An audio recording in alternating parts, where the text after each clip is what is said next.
This is part two of the discussion regarding Bill of Rights in the City of Port Orange Council held on May 27, 2014.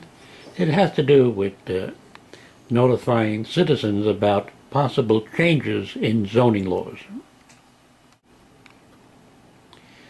This is part two of the discussion regarding Bill of Rights in the City of Port Orange Council held on May 27, 2014.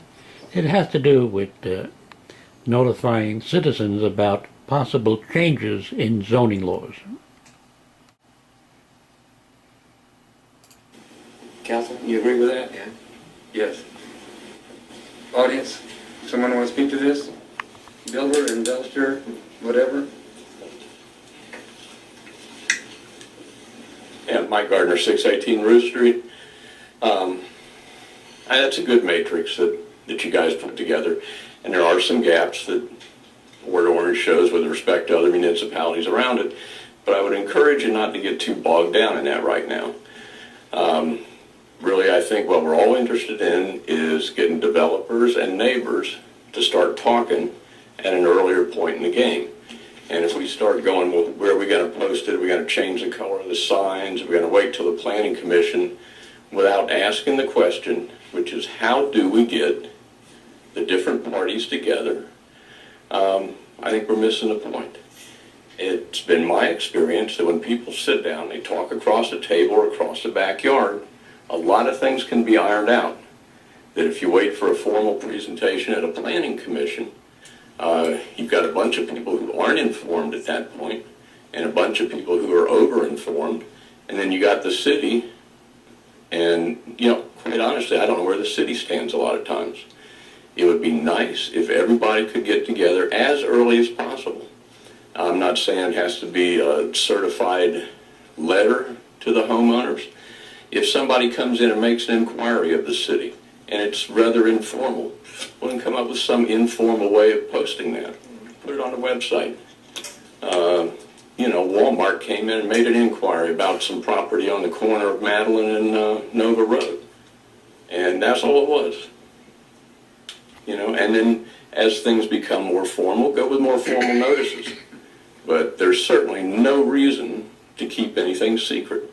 If I sell my house and I know that something can go on in my backyard, should I be hiding that from the guy buying my house? I don't think so. Thanks. I'm not to interrupt. Someone else? Yes. One of the things that I found over time is the mailing didn't work effectively because they weren't here. That became a problem. Yes, ma'am. Diane Gardner, 618 Ruth Street. Had a bunch of stuff that I was going to say, but what I'd like to say is I would like to see us incorporate the minimum, the LDC minimum, into whether it's a PUD, a PCD, a 40-foot buffer, and a 6-foot fence. That would have solved all of my problems. Everyone knows what we recently went through.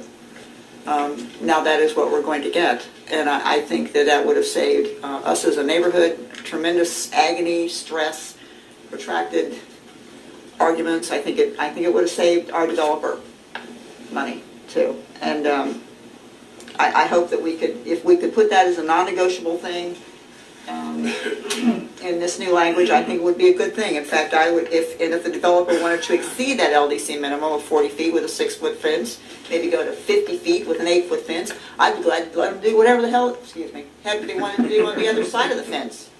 Because then I think the city could give them consideration. But if there's a substantial buffer between me and the developer, I'd be pretty much okay with whatever's going on, within reason. So that's just my take on it.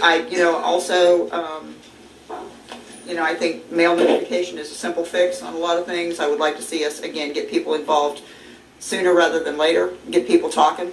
When human beings sit down and talk together, good things happen. When there's division and suspicion and lack of information and no good communication, then positions harden, and I don't think that was necessary. So I think I don't think we were at fault. I don't think the developer was at fault. I think that the city failed with its policies. Thanks. Thank you. Thank you.